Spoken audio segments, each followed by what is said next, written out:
رمضان المبارک ہے، 17 رمضان المبارک ام المؤمنین حبیبہ محبوب کائنات زوجۃ الرسول حضرت سیدتنا اماں جی حضور عائشہ الصدیقہ عفیفہ طیبہ طاہرہ رضی اللہ تعالی عنہا کا یوم وصال ہے۔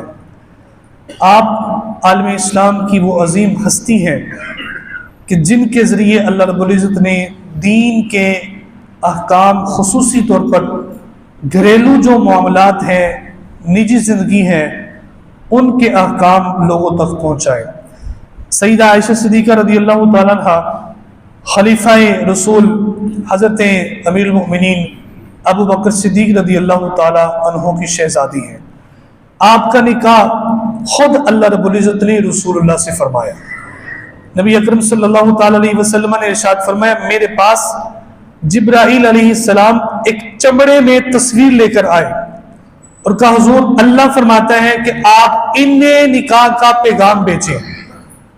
آپ نے فرمایا جبرائیل یہ ہیں کون؟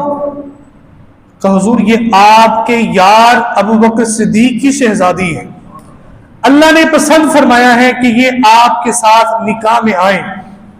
حالانکہ سیدہ عائشہ صدیقہ فرماتی ہے کہ رسول اللہ صلی اللہ تعالی علیہ وسلم دن میں 2 مرتبہ ہمارے گھر آتے تھے، لیکن حضور الاسلام کی شرم و حیا اتنی تھی کبھی آنکھیں اٹھا کر نہیں دیکھا۔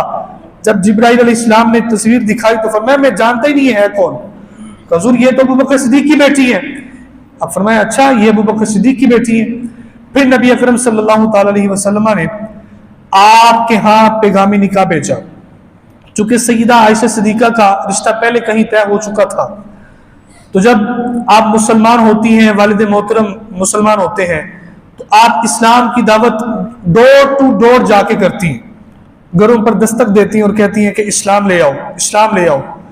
جس گھر رشتہ ہوا تھا وہ کافر تھے، ان کے گھر بھی اب چلے گی بھائی اسلام لے آؤ۔ انہوں نے سوچا یہ تو بڑی پکی مسلمان ہے، اگر یہ ہمارے گھر میں آ گئی تو سارا گھرانہ ہی ہمارا مسلمان ہو جائے گا، آباء و اجداد کا دین چھوڑنا پڑے گا۔ انہوں نے رشتہ توڑ دیا۔ نبی کریم صلی اللہ علیہ وسلم کے لیے اب ساری راہیں کھل گئی تھی، جو اللہ کا حکم تھا۔ پھر آپ نے پیغام نکاح بھیجا اور مکہ المکرمہ میں ہی آپ کا نکاح ہو گیا۔ جب حضور علیہ السلام نے ہجرت فرمائی مدینہ المنورہ تو پھر آپ کی رخصتی ہوتی ہے۔ چونکہ آپ کا بچپنے کا عالم تھا، آپ فرماتی ہیں رسول اللہ صلی اللہ علیہ وسلم نے میری تربیت بھی بڑی فرمائی، بڑی شفقتیں بھی فرمائی، بڑی محبت بھی فرمائی۔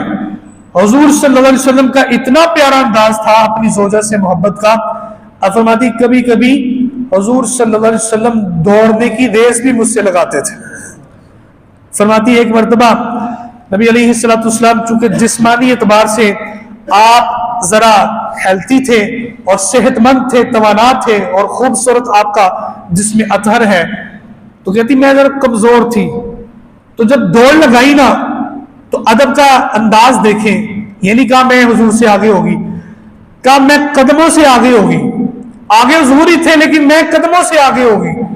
تو کہتی ہیں پھر ایک مرتبہ جب میرا جسم ذرا وزنی ہو گیا تو پھر نبی علیہ السلام نے دوڑ لگائی تو آپ آگے تشریف لے گئے، تو پیچھے دیکھ کے فرمانے لگے عائشہ اس دن کا بدلہ آج میں نے پورا کر دیا، اس دن تم قدموں سے آگے نکل گئی تھی، آج میں جیت گیا ہوں۔ تو یہ نبی اکرم صلی اللہ علیہ وسلم کا انداز محبت تھا۔ پھر فرماتی ہیں کہ میں اور آقا کریم صلی اللہ تعالی علیہ وسلم اکٹھے بیٹھ کر کھانا کھا رہے تھے، تو گوشت والی ہڈی میں نے گوشت کھا لیا، تھوڑا سا گوشت تھا اور باقی ہڈی تھی۔ حضور نے فرمایا عائشہ یہ ہڈی مجھے دے دو اور مجھے بتاؤ تم نے کہاں ہونٹ لگائے ہیں؟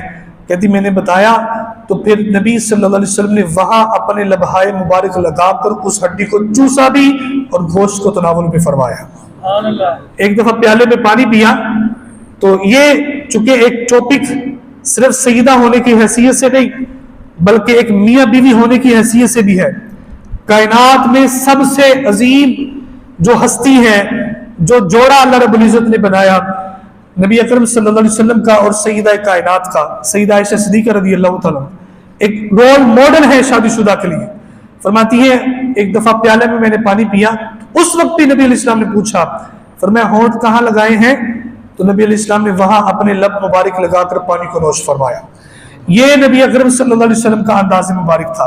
حضور علیہ السلام نے آپ کی تعلیم بھی فرمائی، فرماتی جب رسول اللہ گھر تشریف لاتے تو آپ سلام ادا فرماتے، اگر کوئی زوجہ سو رہی ہوتی تو کان میں جا کے فرماتے السلام علیکم ورحمۃ اللہ۔ تو کہا سیدہ آپ ہمیں بتائیں اور حضور علیہ السلام کے گھریلو معاملات کیا تھے؟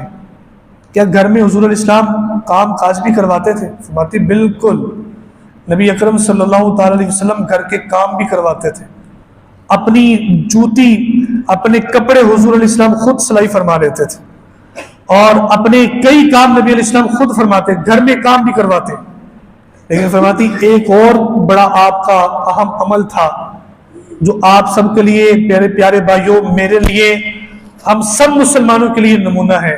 گھر کے کام کرواتے، خوش طبع آپ کا مزاج تھا، جب آواز آتی اللہ اکبر اللہ اکبر، کہتی حضور علیہ السلام پہچانتے ہی نہیں تھے میں کون ہوں، فوری اللہ کی بارگاہ میں چلے جاتے، بیگانہ سمجھتے، اس وقت مجھے اگنور کر دیتے، اللہ کی بارگاہ میں حاضر ہو جاتے سب کچھ چھوڑ کر۔ یہ آپ کا عمل مبارک تھا، یہی عمل ہونا چاہیے مسلمان کا، جب آواز آئے حی علی الصلاۃ سب کچھ چھوڑ دے اور اللہ کے حضور آ کے سجدہ ریزی ہو جائے۔ 2210 احادیث آپ نے رسول اللہ سے روایت کی ہیں سیدہ عائشہ صدیقہ نے، اور آپ کثیر صحابہ کرام کی بھی استاد ہیں۔ حضور علیہ السلام آپ کو لقب سے پکارتے تھے حمیرہ کے نام سے، پیار سے نام لیتے نا جی، پیار سے حضور علیہ السلام نے آپ کا نام حمیرہ رکھا تھا، اور نبی علیہ السلام نے فرمایا صحابہ کو، فرمایا تم اپنے دین کا 2/3 حصہ حمیرہ سے حاصل کرو، سیدہ عائشہ صدیقہ سے۔ کئی صحابہ کرام نے آپ کے سامنے زانو تلمس طے کیا، آپ نجی معاملات پہ بڑی گفتگو فرماتی تھی، اور سیدہ عائشہ صدیقہ رضی اللہ تعالیٰ عنہ نے ساری زندگی دین اسلام پھیلاتے ہوئے گزاری۔ ایک بڑا اہم اعزاز اللہ رب العزت نے آپ کو عطا فرمایا کہ جب 5 ہجری غزوہ بنی مستلق سے نبی اکرم صلی اللہ علیہ وسلم واپسی تشریف لا رہے تھے، سیدہ عائشہ صدیقہ ساتھ تھی اور بھی ازواج تھیں۔ اس وقت حضور علیہ السلام کرتے یہ تھے کہ ایک پرچیوں پہ سب کا نام لکھ لیتے، پھر قرعہ اندازی کرتے، تو جس کا نام زیادہ آ جاتا اس کو اپنے ساتھ سفر میں شامل کر لیتے اپنی زوجہ کو۔ تو سیدہ عائشہ صدیقہ کا نام آ گیا، غزوہ بنو مستلق سے واپس آ رہے ہیں، قافلے میں ایک جگہ پہ پڑاؤ کیا، تو آپ قضائے حاجت کے لیے تشریف لے گئی، تو ہار آپ کا ٹوٹ کر گر گیا، اس کی تلاش کرتی رہی۔ قافلے والوں نے سمجھا کہ سیدہ عائشہ صدیقہ اپنے محمل میں موجود ہیں، انہوں نے آپ کا محمل رکھا سواری پر اور وہ چلے گئے۔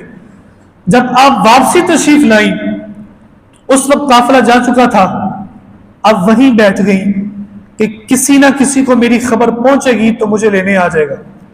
اور نبی اکرم صلی اللہ تعالی علیہ وسلم نے قافلے کی ترتیب اس طرح دی ہوتی تھی، ایک بندہ اور اس کے ساتھ کچھ بندے آپ آگے بھیج دیتے قافلے سے تاکہ آگے والے معاملات کا جائزہ لیں، اور خاص طور پہ ایک بندے کی ڈیوٹی قافلے کے پیچھے ہوتی تھی کہ اگر پیچھے کوئی چیز گر گئی ہے یا کسی کو مشقت پیش آ گئی ہے، قافلے والے چلے گئے تو وہ اس کی مدد کرے۔ آپ تشریف فرما تھی تو حضرت صفوان یہ آئے، انہوں نے دیکھا سیدہ عائشہ صدیقہ ہماری اماں جی حضور تشریف فرما ہے، تو اونچی آواز سے انہوں نے پڑھا انا للہ و انا الیہ راجعون۔ تو حضرت عائشہ صدیقہ کو پتہ چلا، فوری آپ نے اپنا پردہ کر لیا، اور حضرت صفوان کا ادب دیکھیں، آپ آگے بڑھے، سواری کو آپ کے پاس نیچے بٹھایا، آپ اوپر بیٹھی، پھر آپ تشریف لے۔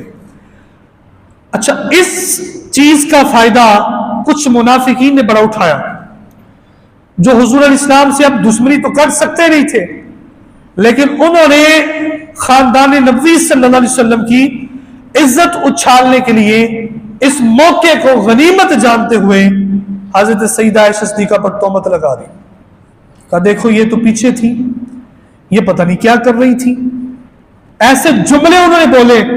سیدہ عائشہ صدیقہ جب واپسی تشریف لائی تو 1 مہینہ بیمار رہی، آپ کو معلوم نہیں تھا کہ میرے بارے میں کیا کیا لوگ جملے بول رہے ہیں۔ منافقین نے ایک پورا پلان بنایا اور حضور علیہ السلام کی اس زوجہ مطہرہ پہ تہمت لگائی، بہتان لگایا. جب آپ کو پتہ چلا 1 مہینے کے بعد زاروں قطار آپ روتی ہیں اور صبر سے کام لیا. حضور علیہ السلام بھی غمزدہ تھے کہ یہ کیا کر رہے ہیں. یہ منافقوں کا کام تھا جس میں عبداللہ بن ابی بن سلول رئیس المنافقین اور اس کے پیروکار اور کچھ مسلمان بھی ان کی اس سازش کا شکار ہوتے ہوئے اپنی زبان سے نازیبا جملے استعمال کر بیٹھے. نبی علیہ السلام آپ نے کوئی کسی سے گفتگو نہیں فرمائی. جب اختلاف بڑھ گیا آپ نے خاموشی اختیار کی. اور یہ سبق ہے، جہاں اختلاف پیدا ہو ضروری نہیں آپ ہر بندے سے بحث کریں، خاموشی اختیار کریں. تہمت لگانے والا لگائے گا، الزام تراشی کرنے والا کرے گا. 2 وجہ سے کرتا ہے، یا تو اسے اس بندے کے مشن سے نفرت ہوتی ہے یا اس بندے سے ہوتی ہے. حسد کرتا ہے، کینہ کرتا ہے، جلتا ہے اس بندے سے جو تھوڑا سا آگے نکل جائے کسی بھی شعبے میں، تو پھر تہمت بازی لگا کر یا اس کے خلاف الزام تراشی کر کے اس کی عزت کو کم کرنے کی کوشش کی جاتی. تو سیدہ عائشہ صدیقہ رضی اللہ تعالیٰ عنہ، آپ نے صبر سے کام لیا، حضور علیہ السلام نے بھی صبر سے کام لیا. ابھی اللہ نے وحی نازل نہیں فرمائی. نبی علیہ السلام نے صحابہ کے کومنٹس لیے، فرمایا ان سے پوچھتا ہوں یہ کیا چاہتے ہیں، یہ کیا کہتے ہیں میری ازواج کے بارے میں. عمر بن خطاب کہنے لگے، چونکہ صدیق اکبر کی تو شہزادی ہے نا، عمر بن خطاب کہنے لگے یا رسول اللہ صلی اللہ تعالی علیہ وسلم، جس رب نے آپ کے جسم پر مکھی نہیں بیٹھنے دی وہ کیسے گوارا کر سکتا تھا کہ آپ کو ایسی زوجہ دے جس کا کردار اس طرح لوگ بیان کر رہے ہیں. کہ آپ کی زوجہ پاک ہے، سچی ہے، اور وہ ایسی سچی ہے کہ جن کا لقب آسمان سے اترا ان کی شہزادی ہے، صدیقہ کائنات ہے. عثمانی غنی رضی اللہ تعالیٰ عنہ عرض کرنے لگے یا رسول اللہ صلی اللہ علیہ وسلم، جس رب نے آپ کا سایہ زمین پر پڑنے نہیں دیا کہ کسی کا پاؤں نہ آ جائے، آپ کے ساتھ ایسی زوجہ کیسے وابستہ کر سکتا تھا. حضرت مولانا مشکل کشا عرض کرنے لگے حضور جب آپ کی نالین مبارک پر تھوڑا سا خون لگا تو اللہ نے فرمایا نالین اتار دیں. یہ اللہ نے برداشت نہیں فرمایا کہ کسی قسم کی چھوٹی سی بھی ناپاکی ہو وہ آپ سے وابستہ ہو جائے یا آپ سے کوئی چیز وابستہ ہے اس سے وابستہ ہو جائے. تو حضور اللہ رب العزت یہ کیسے پسند کر سکتا تھا. پھر دیکھ لیں سیدہ کائنات یہ اللہ کی پسند ہے جو رسول اللہ کے لیے کی. جب یہ سب صحابہ کرام نے کمنٹس دیے کہ حضور آپ کی جو زوجہ ہیں وہ پاک ہیں، پھر اللہ رب العزت نے خود سیدہ عائشہ صدیقہ کی طہارت پر قرآن مجید کی آیات کو نازل فرمایا. دیکھ لیں اعزاز خاندان نبوی کا. بنی اسرائیل کے جریج پر ولی اللہ پر تہمت لگی، نبی علیہ السلام نے بیان کیا کہ اللہ رب العزت نے ایک بچے سے گواہی دلوائی، ایک بچے نے گواہی دی کہ حضور جریج بے گناہ ہے.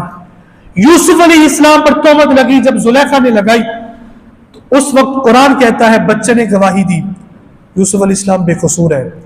ادھر نہ بچہ ہے نہ کوئی اور ہے، نہ کوئی عام انسان ہے، نہ بالغ ہے.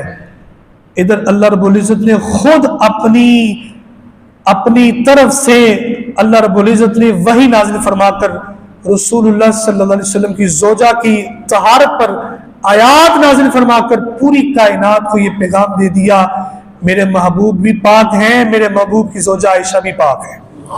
اب یہ سورہ نور کی آیت ہے، ہر رمضان میں حافظ پڑھتا ہے، قاری پڑھتے ہیں نماز میں، تو سیدہ عائشہ صدیقہ کی شانیں بھی بیان ہو رہی ہیں. طہارت کی جو تذکرہ ہے، طہارت کا تذکرہ وہ بھی بیان ہو رہا ہے. اس کو اس طرح بیان کیا ان الذین جاؤوا بالافک عصبۃ منکم، فرمایا جو افک کے معاملے میں تم میں سے کچھ گروہ آئے، لا تحسبوه شر لکم، انہیں تم اپنے لیے برا نہ سمجھو، بل هو خیر لکم، تمہارے لیے بہتر ہے. امتیاز ہو گیا کہ منافق کون ہے اور مسلمان کون ہے. پھر اس پر بڑا سخت حکم بھی نبی علیہ السلام نے فرمایا. جن جن لوگوں نے تہمت لگائی تھی کچھ تو منافقین تھے اور ان میں کچھ مسلمان ان کی سازش کا شکار ہو گئے تھے، ان سب کو حضور علیہ السلام نے پھر تہمت کی سزا لگوائی.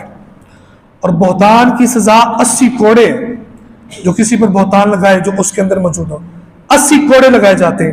تو یہ سیدہ عائشہ صدیقہ رضی اللہ تعالیٰ عنہا ہے کہ جن کی عظمت، جن کی رفعت، جن کی پاکیزگی، جن کی شان اللہ رب العزت نے خود بیان فرمائی. ہماری خواتین کے لیے آپ کی جو ہسٹری ہے، آپ کی جو زندگی ہے، آپ کی جو بایوگرافی ہے، یہ نمونہ ہے.